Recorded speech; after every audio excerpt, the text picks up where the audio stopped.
Hello and welcome to The Recipe, brought to you by Filippo Berio. I'm your host, Theo Randall, chef patron at Theo Randall Cucina Italiana. Today I'm joined by one of the most exciting talents in the UK right now. She's the chef behind Queen of Cups in Glastonbury, a Michelin Bib Gourmand winner, and a rising star celebrated for her bold flavours and modern Middle Eastern cooking. Please welcome to the show, Ayesha Kalaji.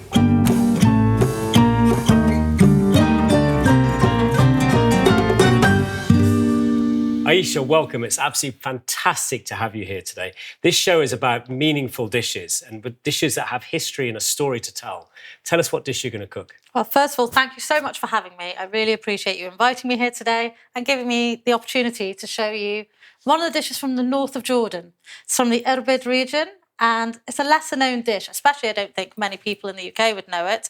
It's called Makmoura. Traditionally, it's this generous pie, but we're taking it today and making it smaller, a bit more deconstructed, you could say. So this actually isn't something I ate growing up. So I'm half Jordanian, but I never really grew up with a lot of Jordanian culture. Okay. Apart from when I would go back in summer and see my grandmother and sit at her table and have huge spreads of food. But this is a very regional dish. So my family are from Amman, but this is from the north in Irbid, where it was much more a celebratory dish at harvest. So this dish has been around for centuries, and it was to celebrate when the olive oil was coming through, when the onions, and they would create these huge pies for the whole village to celebrate with. And I just fell in love with the idea of a dish that brought people together so communally. And I went, how can I make it into a fancy restaurant dish? So restaurants, I mean, this is quite a new thing for you because you actually didn't originally start as a trained chef. I mean, you had another career. Tell us about what how you started anyway. Well, so when I was young, I thought I was going to be a war correspondent. I had my sights set on working for BBC World or Al Jazeera on the front lines. And I think this is a markedly safer career choice. But I always loved food. It's just I was from an academic background, so I did a degree in Middle Eastern politics, languages and history. So I never really considered food, but as I soon realised, I didn't want to be in an office all day. I can't imagine anything worse for me. And so my mum, bless her, said, well, what about cookery school? You've always enjoyed it. And I was like, maybe you're right. Maybe I should give it a shot. And so I went to Leiths School of Food and Wine. And on my first day, I had a 3-hour lecture on eggs at 9 a.m. with Sue. She was incredible. I think she still teaches there.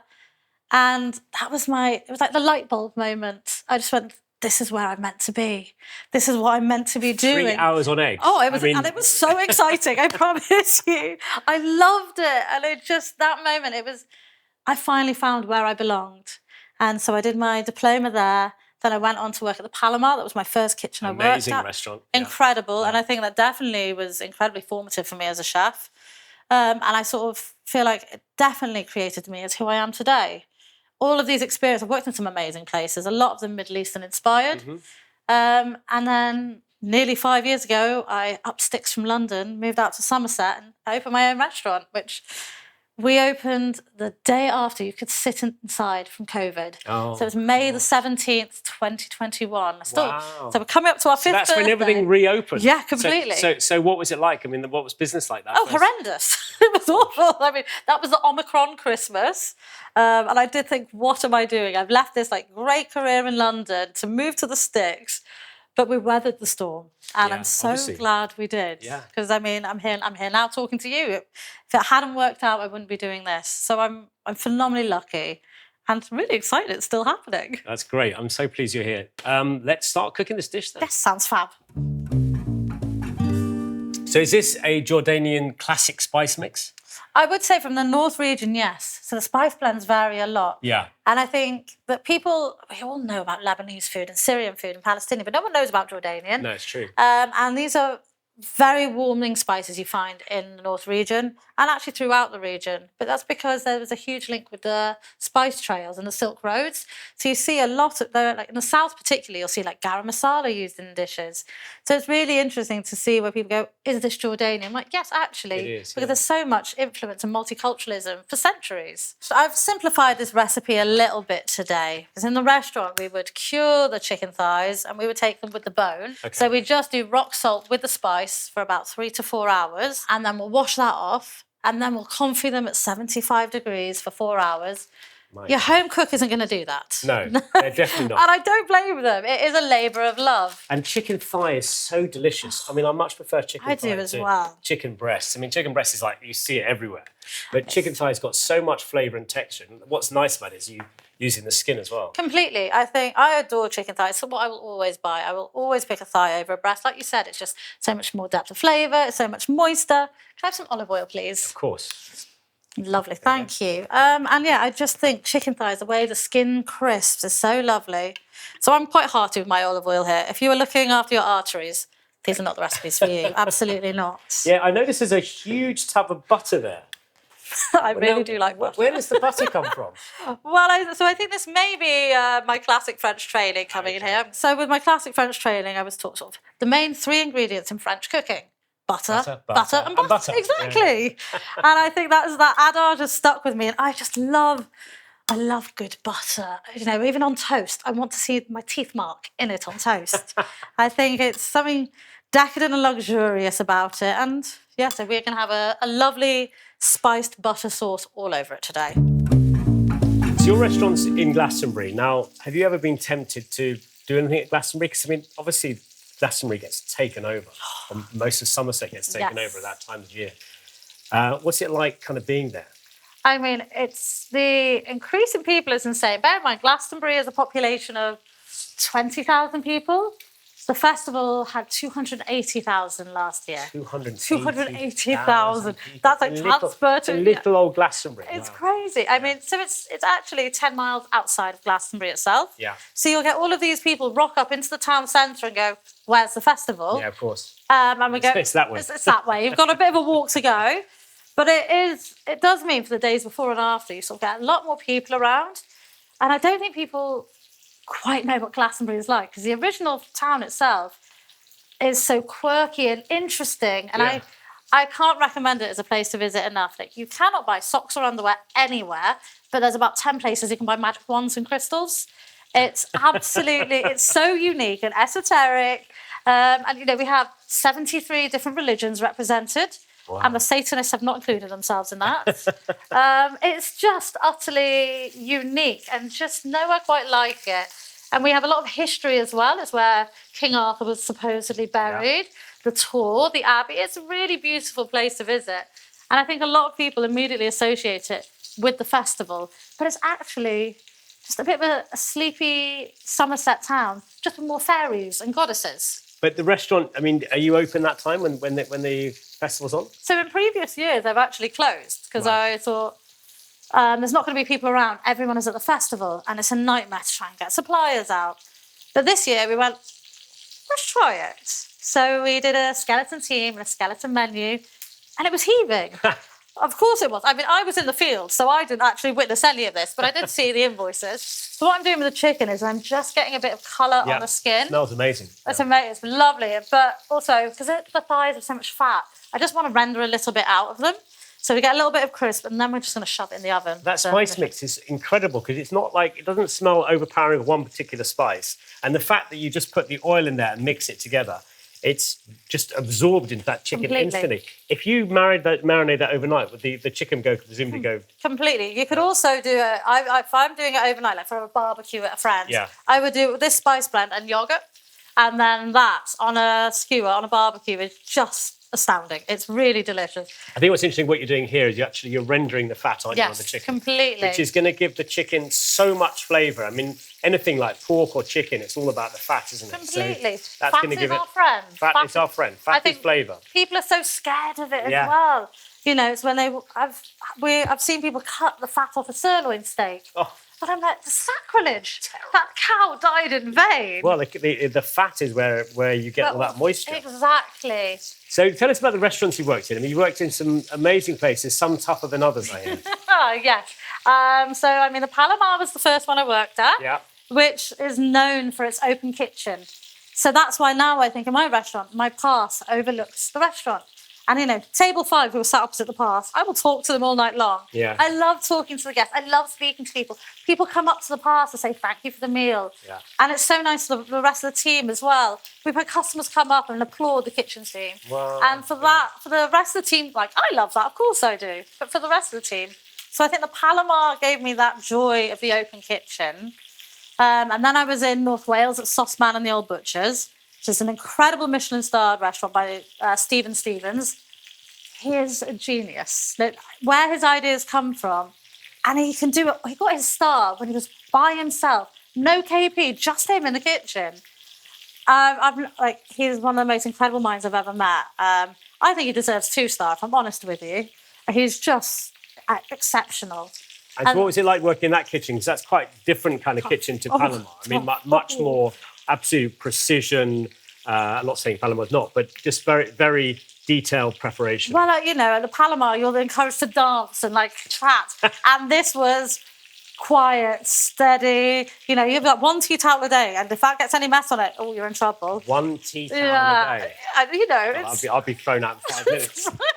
But I think it also learnt me a level of precision and respect. And because it's small covers, wastage is not an option. No, sure. So I really learned, and he was very farm to table. He worked with a lot of local farmers. So I was very lucky to work with such a genius and learn so much. But it was tough. It was very, very tough. And I think that definitely helped shape me. But I think it's important to have that level of discipline. I would say now in my kitchen, I like to have the balance of the two. We have the fun of the Palomar, which of course was very serious about food too. But then there's that discipline that I learned. And I feel like that was so important that I now pass it on to my team. Yes, we can have fun, we can dance, we can sing while we cook. But at the end of the day, the food has to be perfect. But you also got your own touch on that. So you've got experience from other restaurants, but you've got your own personal. I do think that as chefs, we are made up of all of the places we've been to. I think they mould us into the chefs that we've become. Yeah. I spent some time at the Good Egg I was with the Good Egg for 2 years. I'm never doing brunch again, ever. But it was. How many eggs did you cook there? I bet your thoughts on 3-hour egg. Oh my God! I mean, at that point, I was like, I never want to see an egg again, actually. They were a wonderful company to work for. And then I was at Bubbler. Yeah. And that was the last place I was at, was Bubbler. And I think that, I'm going to pull this off. And that was just such a wonderful kitchen again. And I was under Helen Graham at the time, who, interestingly, my first ever day at the Palomar, Helen taught me on coal section. Yeah.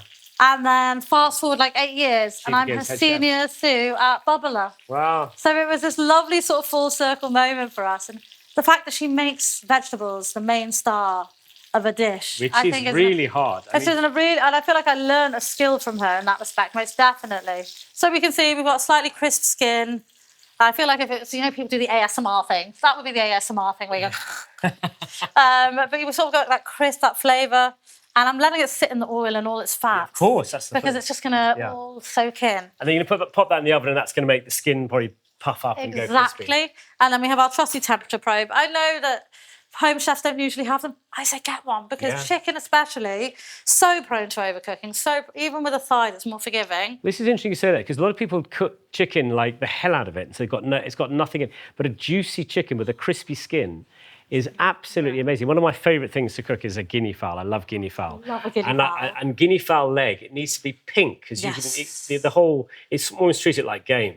And it's nice to say that you keep the chicken juicy because you have to. It makes such a difference to the end result. I feel like so many people are used to that sort of overcooked chicken breast. We've said it before, but that sort of dry, that papery.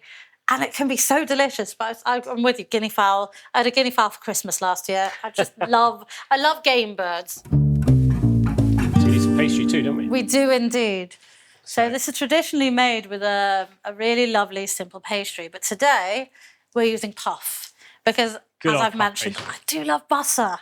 And I think it's just a lovely way to slightly elevate a dish that's traditionally just a very large pie. So this way, we are building up in layers. Yeah. So we'll have the salad, we'll have the pastry, we'll have the chicken.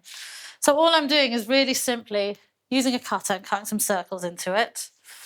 So this is kind of more like a salad in some ways. There are elements of it, definitely. I love using a lot of fresh herbs in my food. I tend to use a lot of herb salads with my dishes because I love the texture they bring. Because I think, herbs aren't just garnish. Herbs are texture, they're flavour. But Exactly. Middle Eastern food wouldn't taste the same without fresh mint. I think mint might be my favourite. Close second to coriander, admittedly. Yeah. But coriander is not eaten as much in Jordanian food. You'll find that more in Egyptian food. Okay. So it's interesting, being so close to each other, but there are these small differences. So your obsession with Middle Eastern cuisine, I mean, you've obviously found your own cuisine or your own style. I mean, it's such a varied cuisine, Middle Eastern. Completely. Amazing different cuisines. But you've got your own style and obviously your technique. I mean, butter is another thing. I mean, Yes. how much they use. But tell us about that. How have you actually evolved your own taste and style? Well, I would never call myself authentic by any means. I think that would be wrong of me to say, because if my grandmother saw some of the food I cooked, she would go, "What is that?" Yeah. But I think I'm a bit of a nerd. I think that's what it is. I love to read about it. Like all my free time my hobby is food. I read about it. I watch shows about it. Like it takes every minute of my waking life. So this is sort of where it came from. So I always say my food is not authentic. It's not Jordanian per se. I say I'm modern Middle Eastern, using classic French techniques but showcasing local produce, because I take That's bits. such a good way of describing it. I've practiced saying that a few times. But I take bits from various regions. So I use a lot of amber, which is a pickled mango that originated in Yemen but moved up to Iraq. I use the bread I serve in my restaurant is from Morocco. So I take little bits from various areas. It gives me that freedom to have fun and to play. But it's not fusion food. It's like you're taking me. the best of. I would say I would call it me. It's me. Yeah, basically. but that's lovely. I love that. I love the fact that you're cooking for yourself. You're cooking your own. It's your own personality coming through, which is what cooking should be about. Completely. I find that I don't go to restaurants and see the food I do. Yeah. And of course, there are some amazing Middle Eastern restaurants in the UK. We've got places like Akub, incredible. Yeah. We have so many wonderful places, but there is no one with my experience, no one with my version of my heritage. So it's Middle Eastern food, but seen through my lens. Yeah, I like that. But also, having a restaurant it's like having a family. You spend more time with your team than you do your family. Completely. And it takes up your life. So do you ever get a chance to travel? Do you ever get a chance to sort of visit places and, obviously you read a lot. Yeah, I do. I get to travel with work, which is wonderful. This summer, I was at the Jordanian International Food Festival. Oh, wonderful. Which was amazing. Incredible chefs there. Yeah. And I got to do some demos and some masterclasses, but also meet local producers. The Jordanian Tourism Board did well. They took us out. I met za'atar growers. I learned how to make traditional dishes. It was a phenomenal experience. But then also, we got to do Petra. I've done Petra a million times. Yes. But it's still incredible every time I go. Yeah. And also, the tourism industry in Jordan is suffering at the moment. So to go there and see it so empty was quite heartbreaking. The last time I'd been had been pre-COVID. Yeah. So it was sort of this beautiful place that I knew from childhood. Everyone should go, basically. Everyone should go to Jordan, to Petra. It's just a wonderful country. Okay. I brought you some sumac today from Jordan. Wow. So every time I go, I take 2 suitcases with me. One is empty and one has my clothes in. So that means when I come back, that second suitcase is full. I stocked my restaurant. Does your suitcase just always smell of spices? It is my spice suitcase. So you can't put clothing in the suitcase. But it means my restaurant's stocked for the year. But that's how to do it. Exactly. Yeah. So we're going to put also in there a little bit of pomegranate molasses. Okay. And some salt as well, because it's just going to start breaking it down. And then a really hearty pinch of the sumac. And you can get sumac in a lot of supermarkets now, but I really do recommend going out and finding good quality stuff, because you can get it in the UK. So you've worked with quite a few chefs. I mean, any particular chef that really stood out with you that actually made you become who you are today? I feel like I learned something from every single head chef I've had. Right. Every single one has given me something. And, I'm grateful to all of them for making me the chef I am today. But I've also very much forged my own path. So there must be a point where you're learning all these techniques and you're learning all these different cuisines. And there must be a point where you thought, I know exactly where I'm going with this. I think there was always an element of, I've always been unapologetically myself. Yeah. Whether that rubs everyone up the right way, probably not. But I'm never going to not be me. Yeah. And if that's too much for someone or not enough, then that's their problem. That's their problem, yeah. That's completely their problem. And I think that that's a good confidence to have. Because the thing about cooking is it's all about confidence. It's about confidence and having good taste. Yes. It's about, you can always tell a restaurant that's confident or a cook that's confident because they'll cook with it's just seamless. There's nothing goes wrong. And it's because they're confident. I think having that confidence I think for me, it's excitement. Yeah. That's what I want to see. When I go out for dinner, I feel like you can tell when a chef is excited with the food they're making. Yeah. If you can see in a kitchen and someone has just tasted a sauce and they've gone, and got someone else to try it. And I'm I love that. Yeah. And that's the sort of feeling I have. It's sharing your enthusiasm. Yes, exactly. Yeah. I think, because, we don't do this career because it's easy or because, if I wanted a Ferrari, I would not be owning a restaurant. Of course. Absolutely not. Like that. No, but it is something that you do for passion. And I think that's kind of the beauty of it for me. Going back to that point, you were saying how having the open kitchen and people coming up to you and chatting to you and saying, wow, that meal was amazing. Thank you so much. Yeah. That was brilliant. That's what kind of keeps you going, doesn't it? That's what keeps me going. Yeah. No, completely. No, I do this because I want to feed people. Of course. I think there's some people who are into it because they love the science of it. But I think I'm a consummate feeder. I think that's part of it. If you have left if you've left my restaurant and you're not sort of holding your waist, I've not done my job. But I think a restaurant that is generous, you can always tell a generous chef by obviously the portions, but also the way the restaurant is and the way the staff are, because whatever you serve in the kitchen or whatever it's going on in the kitchen, it kind of, the floor feels the same thing. Yeah. It's that sort of sharing the love. Completely. Which is so important in a restaurant. Completely. I think a lot of the generosity I learned through food was from my grandmother, a sort of formidable little Syrian lady who'd had my dad's got so many brothers and sisters. It's such a mix. It's such a huge, we're a big family. So, everyone would come around, all the cousins, and we would all sit together and she would produce these huge plates of vine leaves, of mansaf. And it was this huge sharing moment. And you're full. And she's going, no. You're having another portion. You're having another. And I think that's I've developed that, definitely. I want people to sort of go, that's a lot of food. But I'm like, no, you're eating more. So, the colour, the smell, it's just... It looks so crispy. You just want to eat it, don't you? And it smells incredible. Just aromatic. It makes you want to just bite it and eat it. So what would be making this dish, anyone making this dish at home, what would be the key things to look out for? Obviously, cooking the chicken and getting the skin crispy, but is there anything else that you talk about the spice mix? Any tips you could give? I would say, don't be afraid to be liberal. Yeah. I think people are often very scared with using just a little bit of oil, a little bit of salt. Keep adding taste as you go. Yeah.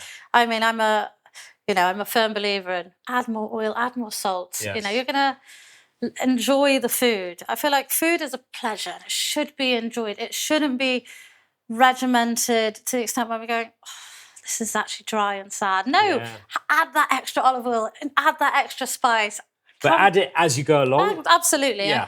I think there is, I wouldn't say come in and put 5 tablespoons of spice in it straight away. No. Salt, yeah. But you have to taste it to go along, but taste it until you get excited by it. Yeah. I think once you try your food and you go, then you're there. And that might be different to you to someone else. Because if you're doing this at home, it's you eating this. You're the one who's meant to love it. Yeah. Let's say you've gone, I want to add chili to this, Ayesha. I don't care what you do. Do it. Fine. I think that's the joy of food and cooking, is that we get to play and have fun. And I think more people need to realise that and learn that and love that. Yeah. Because it's so often a perfunctory fuel that we need to bring the joy back into it. So when you're doing your menus, obviously you're very seasonal, and so you're using local produce. What's your creative process? Do you read? Do you write little notes? Do you use recipes that you've tried before and you tweak them a bit, or what do you do? I think I'm a bit bonkers with this. You asked my sous chef this. He got a text from me the other night, but it's somewhere on my phone, and it was at 3 a.m. And I texted him, I was like, Chef, I've had this really weird dream and I want to do quince pastries. And he was like, okay. I was like, so I was in a hotel, but it was also Piccadilly Underground Station. And then I had to climb a ladder. And it was this bizarre dream. It was about 5 paragraphs of me just wittering and then going, and now I want to make quince pastries. But a lot of the time, it's the farmers around me will say, I've got this ingredient. I'm like, oh, right, let's do something with that. And I can sort of pull from the bank of my flavour memories and go, this is going to work with that. Oh, I did that sauce 5 years ago. Would that go with it? And I'm quite lucky when, like, 99% of the time, the dishes I sort of envisage in my head come out great. Of course, as everyone has that dish you put together and you go, oh, I'm not sure what I was thinking there. But majority of the time, I go, oh, yeah, that's good. And then it goes on the menu. And is it a collaborative thing? Do you get your other chefs and you sit there and you try it and they go, oh, I'm not sure, chef, or they go, yes, that's amazing, or I think you just say, this is what we're doing. If you don't like it. I'm like, the guy's like, this is the new dish. And I go, yes, okay, chef. yes, chef. But a lot of the time it's like, I'll have come in and one day tested it and the next day it's on the menu. Yeah. Because I'm quite lucky in that I think of a dish and I'm like, I love this. I only put food on my menu that I'm obsessed with. If I go out for dinner, I'm in the middle of nowhere. So there are a few amazing restaurants around me, but not a lot. So if I go out for dinner, 99% of the time, it's at my own restaurant because I love it. I love the food. I'm excited about it. I want to eat my own food because it's great. And I've got an amazing team who can perform and cook it so well. And I must say, I don't really get tired of it. Of course. And so how is it going? I mean, it's a difficult year this year with obviously all prices going up and everything. Is it a challenge with customers? I think that this has potentially been the hardest year. I mean, okay, COVID aside. Yes, of course. Because everything costs more. So if I look year on year, we're making more money, but year on year, everything is costing so much. Yeah. So what used to be, I could make a profit on a plate of falafel before. I don't make a profit on my falafel, maybe a couple of pennies. Yeah. Everything is so tight. Everything is so measured. You have to constantly be aware of adapting, cost cutting. And in a way that's quite sad because it takes away from the joy of it. I find myself a lot more jaded than I used to be. And I'm now worrying about the cost of the 3-ply versus the 2-ply hand towels in the bathrooms, which...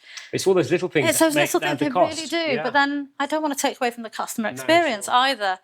So the fact that I've never compromised my quality has meant I'm still running an expensive operation that is not going to make me a lot of money. But, at the end of the day, I can pay my suppliers and I can pay my staff when my doors are open. I'm in a much better position than a lot of people in our industry are. Yeah. So I'm very fortunate. It pays you with love, basically. Yeah, but it's hard. It's so hard. And it's heartbreaking to see so many amazing restaurants around us closing all the time. I cross my fingers and hope that I'm never in that position. Yeah. But with the way the economy is going, it's hard to tell. I think you'll be fine with the food you're cooking because it's just so joyful and you're joyful. And I think that's just, I can imagine your front of house team are as enthusiastic as you are. They're absolutely bonkers in the best way possible. It just means that I've got this wonderful, slightly eccentric but joyful bunch of people that I look forward to being with every single day. I'm sure we all, in the depths of a busy service, we might want to kill each other a little bit. But at the end... it wouldn't be a restaurant without it. Because you think about restaurants and kitchens, it's this sort of this kind of change of emotions. You've got the kind of quiet time when everyone's prepping and everyone's a bit quiet and they're doing the bits. Then you get nearer to service, everyone gets a little bit anxious because you're really busy. Everyone's coming at the same time. And then you get the hit of the actual service where the adrenaline is pumping and you're literally... You're flying. Yeah, you're flying and you've got to get these covers out. Otherwise people are going to go, I don't want to wait. And it's like the dance you do. You learn the dance together. And you move around. Completely. Everyone moves around. Don't even say backs because No, it's that sort of terpsichorean movement where you just move intrinsically with each other. It's incredible.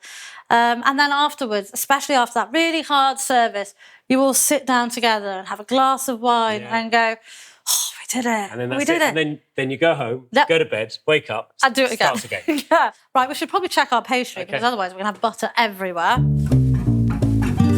Yeah, so we've got some lovely colour on those. Oh, look at those. Now, right? Yeah, look at those. They're so... golden and delicious. A little scratch on the top. Absolutely. So now we've got our chicken is done, our pastry is done, we've got the lovely butter, and you'll notice the onions will have softened down a little bit. Yes, they have. So we can just sort of start to assemble it. So we're just going to go in with all of the juice as well, with the herbs. See, I love onions like that. Mm-hmm. When you have raw onion, I find it difficult. It's just... It can be challenging. Too oniony, it overpowers things. Completely. But we've got lovely sweet macerated onions, nothing like it. Completely. And then... Do you want some extra virgin olive oil? Yes, have you got extra virgin? Yeah. Oh, delicious. Talking about olive oil, and I always think of Jordan being quite arid in its sort of landscape, but it's not, is it? it's really not. I mean, I think when people think of Jordan, they think Lawrence of Arabia, they think Wadi Rum. And yes, there is that incredible dramatic desert scenery. But if you go to the north, it's fertile. We have olive harvest. Well, today I've also brought you a Jordanian wine. Whoa. Incredible wines from Jordan. And I don't think anyone knows that because we all know about Lebanese wines, Yes, Chateau of course, Moussard, Chateau Moussard, yeah. incredible stuff. Yeah. But Jordan, I would argue, is up and coming and can hold a candle to it, in my opinion. Really? So I brought you a really lovely reserve That's a nice Chardonnay. Yeah, we've got a lovely reserve Chardonnay 2020, which I think pairs so well with all the spices. Because my second love, if it wasn't food, is wine. I love wine. They go together. I do. And I think, I've done my WSETs.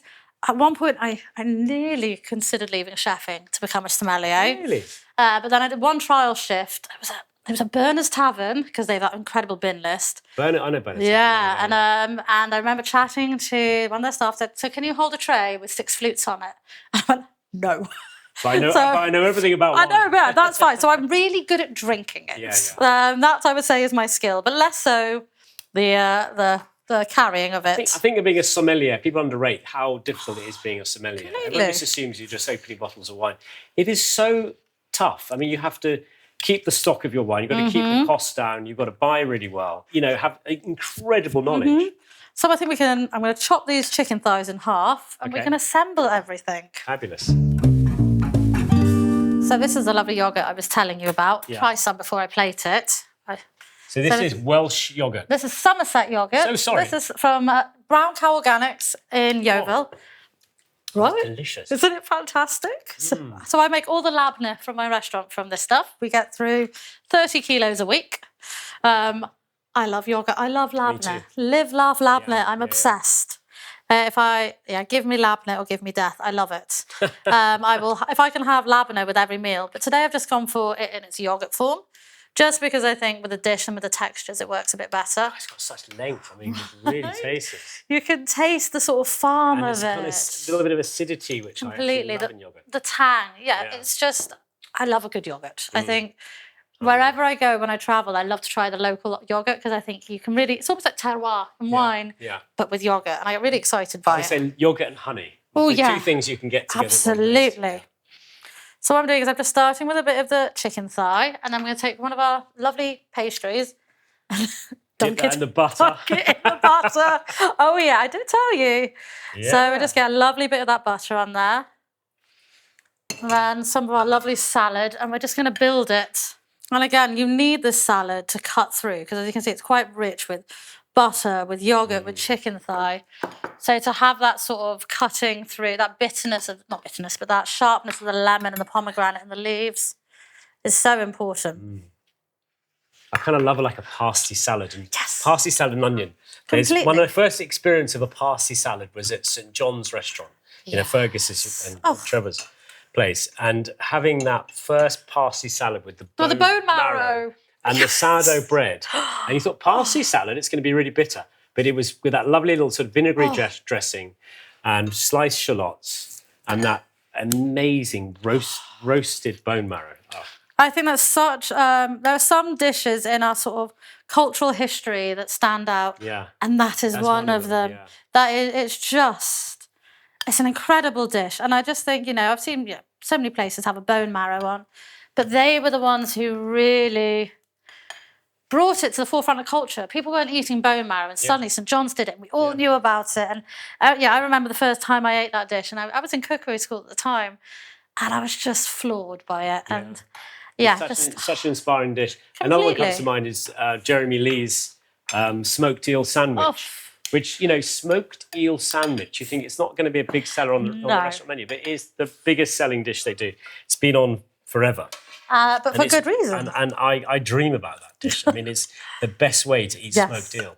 Completely. I think especially in London, there are sort of so many amazing restaurants, but there are those like Quo Vadis and St John's that are seminal to the history of the food in London. Yeah. I mean, I don't live in London anymore, but I do still come back for work quite a bit, but also because the food scene is still amazing.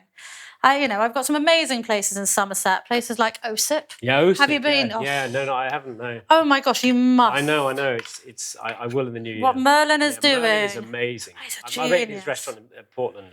And it's such a clever chef. And it's the setting, everything about it is beautiful. You watch the sunset behind the kitchen and all the chefs. And I think it's the most beautiful expression of Somerset ingredients. I had it was pigeon pativier. And it was just, that's one of those dishes I will never forget. Yeah, and everything is going to be local. Oh, completely. And he uses some amazing, we share some farms actually. Really? Okay. You put that on your menu. me and with Osip. But he uses some of the amazing ciders that we also use, like Pilton cider. It's a real celebration of local produce that I absolutely adore. And I just think it's very clever cooking. But then I still love London. I lived here for 15 years. London will always sort of be home. Right, so I'm going to finish this now with some Aleppo chili. Whoa. Just because it's that beautiful colour. Yeah. And it's not a heavy chili spice. It's a fruity, sweet flavour. And a little bit more of the pomegranate molasses, just because I think I love the tartness of them. And then the butter. I think that it almost looks like caviar, the way you've got the nigella and the sesame through it. But I love the sort of savoury element they add. And then the black sesame as well. I love sesame. Black sesame is delicious. I mean, I say if you cut my wrists, I bleed tahini. I love sesame. I truly love it. And I feel like it's all of those wonderful, nutty, warm flavours. Yeah. Right, I think we're ready to sit down and eat. Let's eat. I'm starving. So before we tuck into this amazing-looking Makmoura, tell us about what this dish tells us about your heritage. I think this dish really surmises me as a chef in many ways because we have that sort of influence of a Jordanian dish that people may or may not have heard of. And then we have that sort of classic French element with the sort of pastry. But then I'm celebrating the food of Somerset with this incredible yoghurt. So I feel like it truly encapsulates who I am as a chef and what I've evolved to become. And also it's really tasty. It smells incredible. Now, also what smells incredible is your Jordanian wine. Tell us about that. Oh, I had to bring this. This is from the lovely people at Jordan River. I met them a couple of years ago and we are one of 2 restaurants in the UK that sell their wine. So it's pretty special. I have their Chardonnay, Shiraz and Sauvignon Blanc on my menu and they're excellent. But this one I thought in particular would go really, really well with this dish. So it's a 2020 Reserve Chardonnay and it's got quite a few little labels of awards on it. I can see, International Wine Challenge. Amazing. But I just think it's got a gentle oak. It's quite tropical fruit forward. And I think with the richness of this dish, it balances and pairs perfectly. The colour is incredible. Isn't it gorgeous? I mean, I just smell sort of honey. It's almost like a straw yellow. It's really beautiful. Right, I'm going to taste the wine first. Now I'm going to taste this. And I have to say, I can't wait. So, that chicken. It's just that crunch. Yeah. And it's nice and juicy. The chicken's really juicy. Yeah. But it's all that fat that we cooked it in. Oh, my Lord. That is incredible. An abundance of flavour.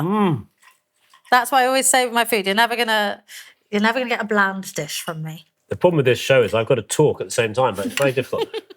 I mean, this really is. My mouth's watering. I can't wait for the next mouthful. I'm so glad you're enjoying it. And that yoghurt, I love the yoghurt. The yoghurt is just kind of, it almost like cleans your palate as you're eating it because you've got that lovely chicken with that strong flavour of the spices. And then you've got that lovely sort of slightly sweet, sour herb salad. And then that yoghurt, it just cleans everything up. It almost brings it together and binds it and clears it away. And I think it's, humble ingredients celebrated in a wonderful way. But this is your version of it. I mean, this is obviously, you've plated it beautifully. It looks magnificent. It looks restaurant service quality. It sort of evolved as I created it. I read about this dish when I sort of studied about regional dishes. So I sort of read about this wonderful dish called Makmoura. And I was like, oh, I like the sound of that. Made to celebrate the harvest. So I tried making it. And then I went, how can I Ayesha-ify it, essentially? What are those elements I can take from it and create my own? So, I'm using incredible chicken from the local farm down the road that I get from the butcher who's 2 doors down. Yeah. And there was all these things that I thought, how can I make this special to where I am? And also, it's hard to produce a big pie in a sort of Michelin setting. Yeah. So sort of the deconstruction element of it made it much more accessible for service. But it's got the pie element with the pastry. Absolutely. So I'm getting that lovely flavour of the Exactly. pastry. I've got the chicken. It's sort of the best the pie could be. Exactly. Because it actually tastes quite light. If this was a pie, it would be slightly heavier. Oh my gosh, you should see. Like it would be like, you can get ones that are like the size of this table, Yeah, and they're sure. like sort of this deep, and it's just. So I've taken a dish that's so hearty and full of culture and history. But you've reinvented it. I've made it my version of it, because it's I'd tried the original dish before I made my own version, and then I tried the original dish and went, I'm actually quite proud of the homage I've made, because it's an homage to the original dish. I'm not pretending this is a traditional Makmoura, but it's an homage to what Makmoura is and what it can be. What's next? I mean, you're going to think about doing a cookbook.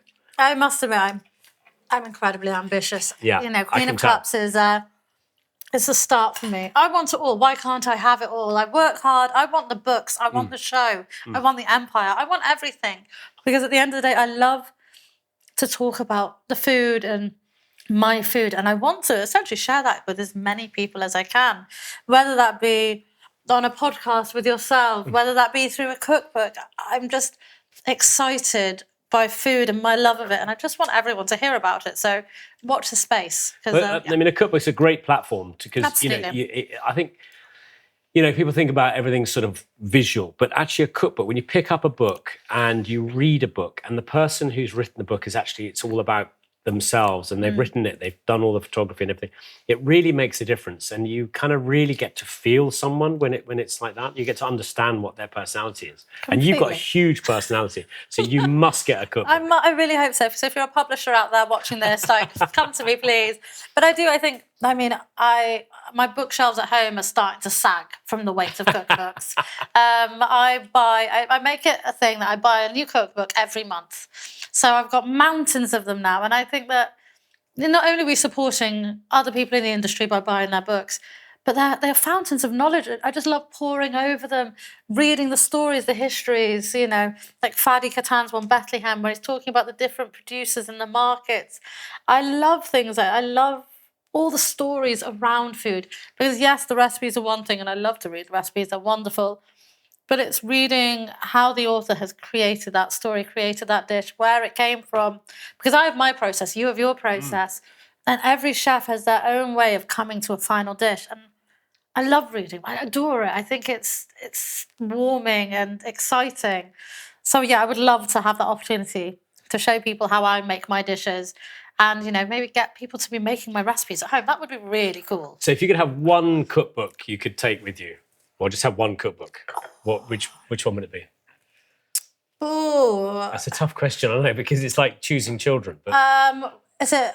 You have to correct my French pronunciation. Ripiles. Okay. It's a very old classic French cookbook, and I have my mum's copy of it, and it's this huge, chunky, classic French cookbook, and I've pored over it so many times, and it's even got like little drawings in it of the different sizes of wine bottle, and it's quite quirky and fun, but it's got like tête de veau in it. So it's a bit like an encyclopedia. Completely. Like La Russe La Gastronomie. Yeah, but it's got lots of classic recipes, but it's also got this quirky fun side of it. So, someone has drawn all the cheeses of the areas, but they're sort of quite charming and funny and witty.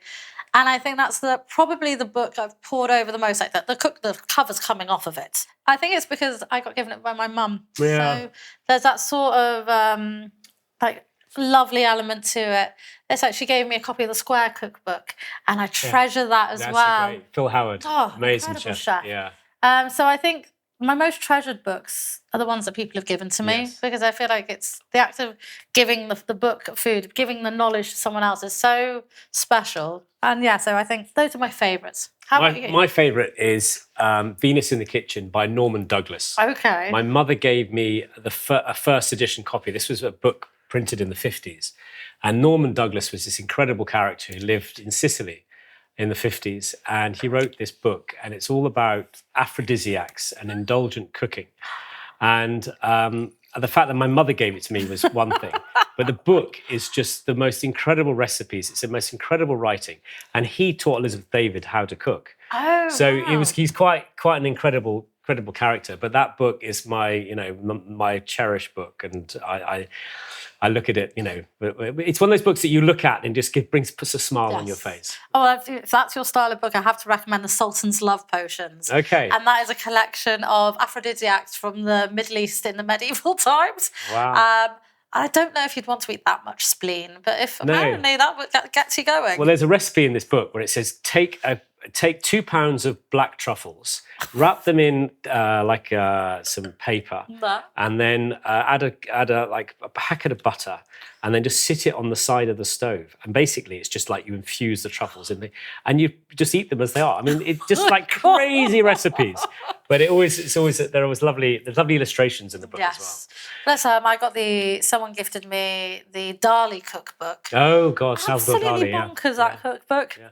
But some of the recipes in it, it's like a pineapple made of shrimp, and you're just like this. But the drawings, the illustrations are just fantastical. None of it's practical. Like sheer quantities of caviar that I would dread I can't even imagine.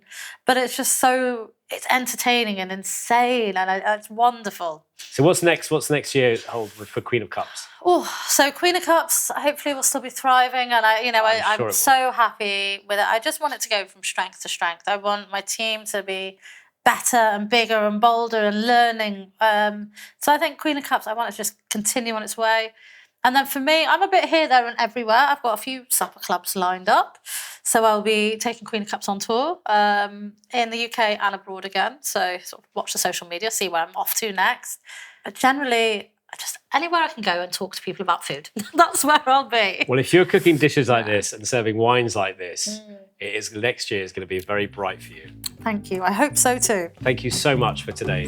Cheers. Absolutely love that. Thank you so much. Thank you. Thank you for listening to this episode of The Recipe with me, Theo Randall. You can find Ayesha's full Makamura recipe on Filippo Berio website at filippoberio.co.uk/Theo. If you'd like to taste more of her British Middle Eastern inspired dishes, make sure to visit the Queen of Cups in Glastonbury. Don't forget to subscribe, follow, and share the podcast wherever you listen. And join us next time as we uncover more inspiring dishes and the stories behind them. Until then, happy cooking.